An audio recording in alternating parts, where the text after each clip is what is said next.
Alhamdulillah, we thank Allah subhanahu wa ta'ala.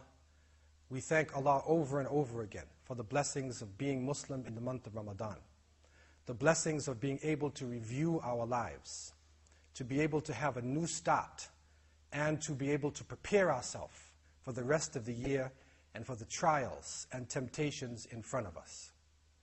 Allah Azza wa Jal has revealed in Surah Al-Baqarah verse 185, أعوذ بالله من الشيطان الرجيم شهر رمضان الذي أنزل فيه القرآن هدى للناس وبينات من الهدى والفرقان. The month of Ramadan is that time in which the Quran was revealed as a guidance to humanity and clear evidence from the guidance and from the Furqan, from that which separates truth from falsehood. So the key issue that comes in the month of Ramadan is, in the beginning, revelation. That Ramadan is the time of tanzil. It is the time of al-wahi. It is the time when Allah subhanahu wa ta'ala communicated for the final time directly with humanity. This is the essence of the month of Ramadan. It is the great blessing that Allah has given to humanity. Imagine the creator of the heavens and the earth. Just let us take ourselves with our small minds through the heavens, through the earth, outside the atmosphere of the earth. Let us travel past the sun, outside of the universe, to other universes, outside of these universes. And if we go above the seven heavens, above the Arsh, Allah subhanahu wa ta'ala has revealed to us tiny, tiny creatures in His kingdom. Allah has given His kalam. His words have come to us. Expressions that we as insignificant human beings are able to get the benefit of in the month of Ramadan. So this is a time of greatness. This is a time of mercy. This is a time when the infinite divine being has given a communication to simple, humble beings on the face of the planet Earth. But we should recognize that in relationship to this Qur'an, we need to remember always that our beloved Prophet Muhammad, peace and blessings be upon him, suffered when this Qur'an was revealed. That in climbing to the mountain, and going into the cave, and then having the angel Jibreel alayhi salam come to him, it was an amazing event. It was a frightening event. And when he returned off the mountain, he shivered, and his wife Khadija radiallahu anha covered him up and informed him that, no, you are a good man. And she confirmed him in this time. And this revelation was imprinted in his heart. It was imprinted in his mind. And he read to us, he recited to us what Allah subhanahu wa ta'ala had imprinted in his very being. And so this began the final revelation. And it happened in the month of Ramadan. We need to consider our sincerity to the book of Allah subhanahu wa ta'ala. We need to consider our relationship with Kalamullah al-Munazzal ala Muhammad sallallahu alaihi wasallam. We need to consider a rounded and balanced approach to the Qur'an in this month. Many of the great scholars have looked at this text and sincerity to the text in three ways. One, tahsin tilawatihi. Two, tadabbur ayatihi. And three, itba' awamirihi. The first level, or the first basis of the relationship is tahsin tilawatihi, which is to beautify its recitation. And this beautification comes within the tajweed, the tartil, and how we are trying to read it in the way that the angel Jibreel alayhi salam revealed it to the Prophet sallallahu alaihi wasallam. So we beautify the recitation with the elongation of the letters in the way that the Prophet ﷺ made them long. We also, intonations, we also pronounce the Arabic letters in the way of the original Arabic speakers. This gives us the beautiful revelation and recitation as done by the Prophet ﷺ and given by the angel Jibreel alayhi salam. So tahsin tilawatihi is the beginning. But that's not the end in itself. Next, as we are reciting it beautifully, and we go to the masjids and we listen to the qurra who are reading the Quran, we listen to the beautiful recitation, we play tasjilat, we put in tapes of beautiful readers of the Quran, and we feel so good inside when the book of Allah subhanahu wa ta'ala is given to us. The sound, and non-Arabic speaking people even get some type of pleasure out of just hearing Kalamullah. Just the beautiful connection of the letters together brings a sound and a type of peace that comes from out of that sound.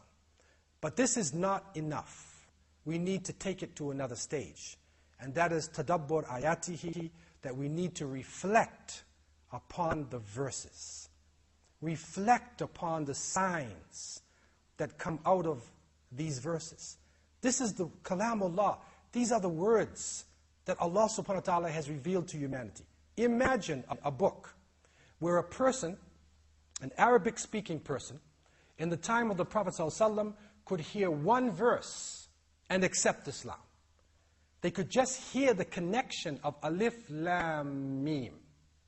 3 letters coming together. And then it moves right into a verse, and they recognize this is something beyond me. The Arab people in the early times, they knew their shi'r, they knew their poetry. They knew very well their prose. But the Quran was, in a sense, rhymed prose. It told a story. It delivered a message, but in a perfect mathematical fashion that no human being was able to produce.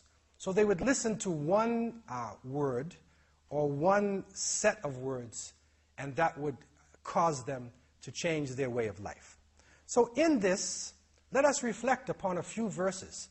This book is filled with gems, but there are 2 verses that stand out just to show how important this is.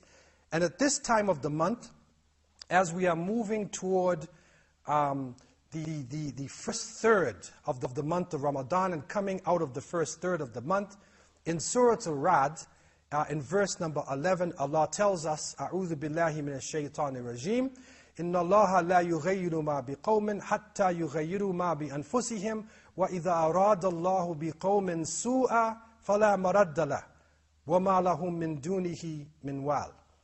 In this verse, Allah subhanahu wa ta'ala tells us, surely Allah will not change the conditions of a people until they change that which is in themselves. And if Allah wills a punishment to come to a people, there is no turning back, and they will not find beside Allah any protector. This is a crucial verse, because when Muslims look today at the world, and we recognize the fact that we are blessed with large numbers, we are blessed with physical wealth, we are blessed with intellectual wealth, we are blessed with countries in strategic positions, we are blessed with a powerful past, we have everything that is needed to be the leaders of humanity. But we look at the conditions of Muslims, and we don't find it coming about. How could we have gone from a powerful state into a weakened state? إِنَّ اللَّهَ لَا يُغَيِّرُ مَا بِقَوْمٍ حَتَّى يُغَيِّرُ مَا بِأَنفُسِهِمْ. Allah will not change the condition of a people till they change that which is in themselves. We changed something in ourselves. We stopped looking at Allah subhanahu wa ta'ala as musharri', as the main lawgiver. We look to physical laws, to secular laws. We stopped looking at the Prophet ﷺ as the lawgiver, but we started to look at secular law and other people as examples in our lives. We separated people based on color, based on nationality, based on language. And surely we will not come out of this condition until we change that which is in ourselves. So we need to look inside of ourselves, into our hearts, into our lives, that we can gain the benefit out of this month and come out of it as a changed nation, so that maybe Allah subhanahu wa ta'ala would then give us that preference that we need in this world today. In another verse, as we are looking in this section of the Quran, we look at Surah An-Nahl. In the verse of the bee, right in the beginning, it tells us, Bismillahir Rahmanir Rahim, Ata amrullahi fala tasta'jilu, subhanahu wa ta'ala amma yushrikun. Allah tells us the event, as-sa'ah, ordained by Allah, will come to pass, so do not hasten it. Glory be to Allah above all they associate. So Allah tells us, Ata amrullah. Ata is the past tense, fi'l al-madi. But the verse is saying, when you translate it, it is saying that the event, because it's talking about the day of judgment, it will come. The day of judgment has not come yet. But the verb is the past tense. So on a human level, this might appear to be a mistake. You're using the past and you're talking about the future. But in the context of the revelation, when the Arabs listened to this, they could feel the power of it. Ata amrullah, fala tasta'jilu. It shows the future, but it is said in the past, and they reflected on the fact that for Allah subhanahu wa ta'ala, the past, the present, and the future are all the same. So it gives you azamah, it gives you the greatness of the verse. And immediately the person would recognize, these are not the words of a human being. These are the words of the creator of the heavens and the earth, the creator of time, the one who is not bound by limitations of the past, or stuck in the present, or going toward the future. We also find in Surah An-Nahl, in verse 68, that Allah subhanahu wa ta'ala, in speaking to the bees, Allah tells us, and it says to the bees, and your Lord inspired the bees, saying, take habitations in the mountains, and in the trees, and in what they erect. Then eat of all the fruits, and follow the ways of your Lord made easy for you. Al-Ayah. So in this verse, Allah subhanahu wa ta'ala is speaking to the bees, all in the feminine. We now recognize that bees that go out are all feminine. So we reflect upon the revelation. The final part of this formula is to follow the commands of Allah subhanahu wa ta'ala. So we need to follow these commands. We beautify the Quran, we reflect on its verses, and we follow that which Allah has commanded us. I leave you in peace. I ask Allah to give us the ability to follow this Quran. Wassalamu alaikum wa rahmatullahi wa barakatuh.